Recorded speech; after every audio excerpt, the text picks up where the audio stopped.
Ang puwet ni Hazel. What's in your mind, Hazel? Ang tanong sa akin ni Meta nang minsang laptop ko'y dut-dutin. Sa halip sumagot, ako'y nagtanong din ng ganitong tanong, subuking sagutin. Minsan ako'y nag-post ng salita ng Diyos. Ang mga nag-comment, iilan lang halos. Subalit nang minsang chismis ang ipinost, mga nagko-comment, di maubos o boast.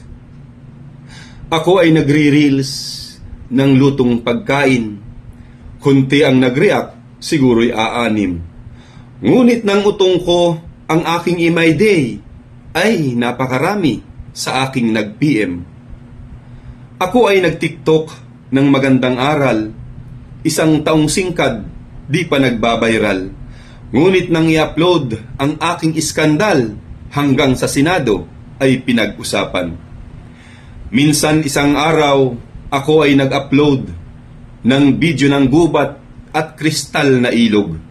Mga kalikasang Diyos ang naghandog, subalit oras na'y walang nanunood. Ngunit nang subukang mag-upload ng puwet at sa kagubat kong malapit sa singit, ako ay namangha, abay pagkalupit, milyon agad ang views sa iilang saglit. Ang tanong ko'y bakit? Bakit kaya ganon? Iba ang panlasa nitong henerasyon.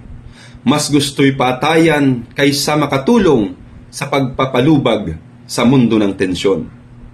Palibhasa'y gawa sa lupa ang tao, kung kaya siguro mga makamundo. Ang layaw ng laman ang siyang laging gusto, hindi ang hiyaw ng kanyang espiritu.